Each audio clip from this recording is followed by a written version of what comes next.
नमस्कार दोस्तों, स्वागत है आप सबका आपके अपने YouTube चैनल रेडियस इंस्टीट्यूट पर।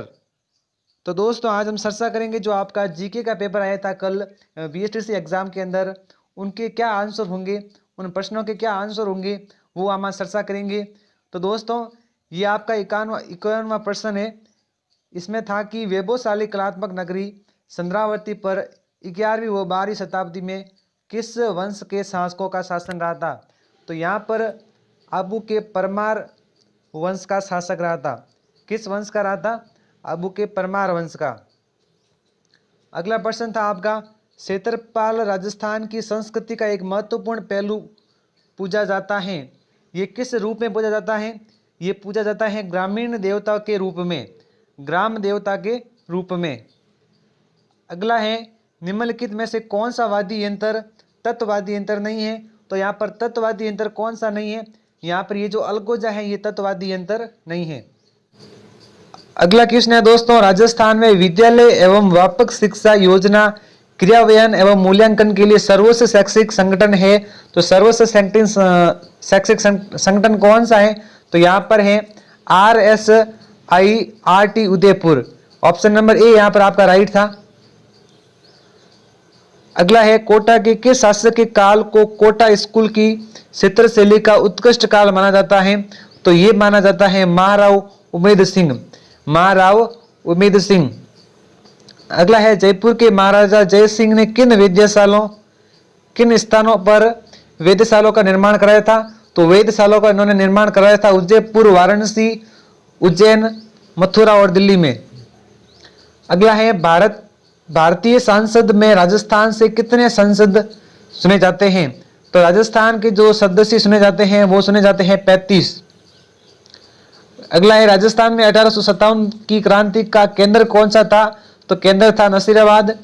60वां क्वेश्चन है आपका, बंगाल की खाड़ी में गिरने वाली नदियां का सही युग्म कौन सा है? इनमें से कौन सी नदी ऐसी है जो बंगाल की खाड़ी में गिरती है? तो दोस्तों बंगाल की खाड़ी की अगर बात करें तो इसमें गिरती है काली सिंध और गंभीरी नदी। तो यहाँ पर आपका डी ऑप्शन राइट था। अगला क्वेश्चन है, फल्गुबाई संबंधित है। जो फल्गुबाई है वो किस नृत्य से संबंधित है? तो यहाँ पर जो फल्गुबाई है वो सरी नृत्य से संबंधित है। अगला है, कीर्ति स्तंभ और विजय स्तंभ कहां पर स्थित है? कीर्ति स्तंभ और विजय स्तंभ दोनों ही चित्तौड़गढ़ में स्थित हैं।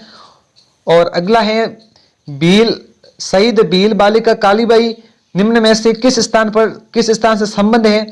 जो बालिका कालीबाई है उसका संबंध रास्तापाल से है।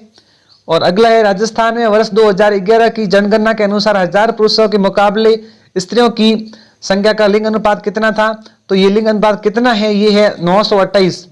अगला है, बोराट का पट्टा राजस्थान के किन जिलों में फैला हुआ है? जो बोराट का पट्टा है राजस्थान के उदयपुर और राजसमंद जो है जिलों में फैला हुआ है। अगला है, जनगणना 2011 के अनुसार राजस्थान के निम्नलिखित में से किन जिलों के जोड़ों में सबसे कम साक्षरता दर है? सबसे कम साक्षरता दर है जालोर और प्रतापगढ़ की। अगला है, गंगा नदी के किनारे कौन सा शहर बसा हुआ है? ये आप सब जानते होंगे कौन सा शहर है? हनुमानगढ़।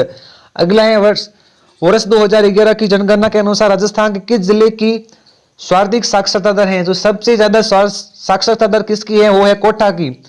अगला है, मांगणियार एवं लंगा लोक कलाकारों को प्रख्यात करने का श्रेय किसे जाता है? उन्हें प्रख्यात करने का जो श्रेय है वो जाता है कोमल कोठारी को, किसको जाता है? कोमल कोठारी को। अगला है, किस लोक देवता की पत्नी उसकी मृत्यु के बाद सती हुई थी? तो जो तेजाजी की पत्नी है पेमल, वो अपने पति की मृत्यु के बाद क्या हो गई थी? सती हो गई थी। तो यहाँ पर आपका राइट ऑप्शन हो जाएगा सी, तेजाजी। अगला है, राजस्थान की निम्न में से कौन सी फसल मावठ से लाभान्वित नहीं है? जो मावठ वर्षा होती है, शीतकालों में जो वर्षा होती है उससे कौन सी फसल लाभान्वित नहीं है? तो ये है कपास की फसल। अगला है, जो जल्ला गीत है वो स्त्रियों द्वारा कब गाया जाता है? तो ये गाया जाता है जब वर की बारात का डेरा देखने जब जाते हैं उस टाइम इस गीत को गाया जाता है, जल्ला गीत। अगला है, राजस्थान का माडवा कस्बा, यहाँ पर थोड़ा रॉन्ग टाइप हो गया है, पर्यटकों के लिए आकर्षक का केंद्र है। ये किसके लिए प्रसिद्ध है? ये प्रसिद्ध है चित्रित हवेलियों एवं भित्ति क्षेत्रों के लिए।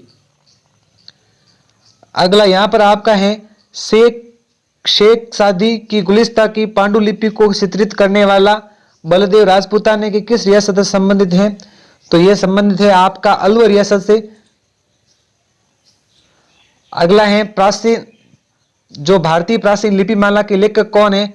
भारतीय प्राचीन लिपिमाला, इसके लेखक है गौरी शंकर हीराचंद ओझा। अगला है जामर कोटला किसके लिए प्रसिद्ध है? यह है रॉक फॉस्फेट के लिए प्रसिद्ध है, जो कि उर्वरक, जिससे उर्वरक बनाया जाता है। अगला है रणखार के लेखक है, रणखार के लेखक कौन है? रणखार के लेखक है जितेंद्र कुमार सोनी।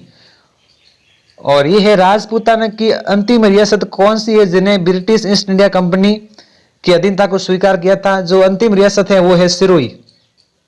और अगर फर्स्ट रियासत की बात करें तो वो है करौली।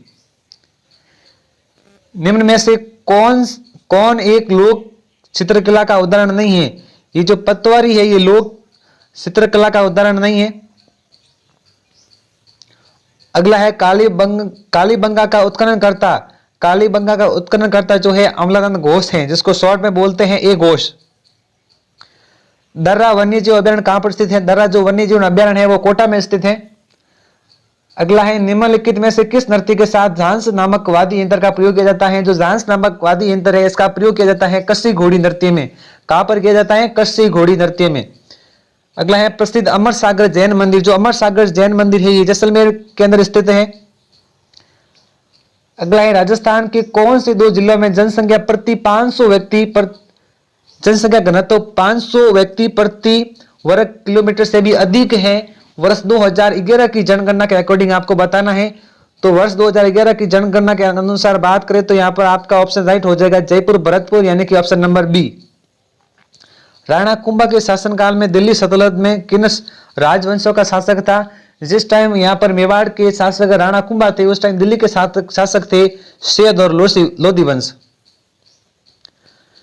अगला है प्रसिद्ध पर्यटक स्थल सामोद महल, सामोद महल जो है वो जयपुर में स्थित है, आप सब जानते होंगे इसको। तो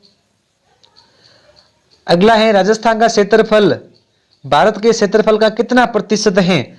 यहां पर आपका ऑप्शन 11% दे रखा था, ये 10.41% एग्जाम में नहीं था, यहां पर दे रखा था 11%। तो यहां पर आपका 11% राइट था, लेकिन जो रियल में है वो है 10.41%।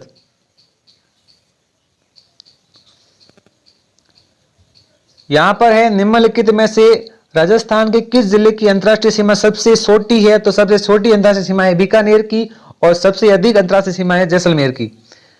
अगला है राज्य में आवास संबंधित आवश्यकताओं की पूर्ति हेतु राजस्थान आवासन मंडल की स्थापना कब की गई? ये की गई 24 फरवरी 1970 को। अगला यहाँ पर ये जो 13वां क्वेश्चन था इसका राइट ऑप्शन था ऑप्शन नंबर ए। थोड़ा आप ध्यान से देख लेंगे इसको। सिरोही राज्य प्रजामंडल का संस्थापक है गोकुल भाई भट्ट। और राजस्थान में मंत्री परिषद के सदस्यों की अधिकतम संख्या हो सकती है 30। और भील जनजाति राजस्थान के किस मुख्य भाग में निवास करती हैं? तो ये करती हैं उदयपुर में ज्यादा निवास करती हैं। तो उदयपुर किस साइड में है? दक्षिण साइड में है। तो यहाँ पर आपका राइट ऑप्शन हो जाएगा ऑप्शन नंबर सी, दक्षिण भाग में। अगला है राजस्थान में व्यापारिक फसलों में नरमा किस्म फसल संबंधित है। जो नरमा किस्म की फसल है वो संबंधित है कपास से। अगला है राजपूताना मध्य भारत सभा की स्थापना कब की गई? ये हुई थी 1919 को। लेकिन ये जो है आपका एग्जाम में ऑप्शन नहीं था 1921, सॉरी 1919, ये एग्जाम में नहीं था, यहाँ पर कुछ और ही दे रखा था, लेकिन ये मैंने जो है राइट करके यहाँ पर लिखा है 1919। अगला है इनमें से कौन सा जोधपुर का शासक नहीं है? जोधपुर का शासक यहाँ पर जसवंत सिंह है, अजीत सिंह है, मोटा राजा उदय सिंह भी है, लेकिन ये जो अनूप सिंह है ये बीकानेर के शासक है, जोधपुर के नहीं है। अगला है किस विधानसभा चुनाव में राजस्थान विधानसभा की सदस्यों की संख्या 184 से बढ़कर जो है 200 हो गई? वो है 60 विधानसभा। आई होप दोस्तों आपको सभी क्वेश्चन समझ में आ गए होंगे। और आपने कितने क्या राइट हुए हैं, आपके कितने % राइट हुए हैं, आप कमेंट करके जरूर बताइए। और अगर आपको वीडियो अच्छा लगता है तो ज्यादा से ज्यादा इस वीडियो को शेयर करें और इस यूट्यूब चैनल रेडिस इंस्टीट्यूट को जरूर सब्सक्राइब करें। तो दोस्तों आज के इस वीडियो में इतना ही, मिलेंगे आपको जो अगला हिंदी का पेपर है उसके साथ मिलते हैं दोस्तों।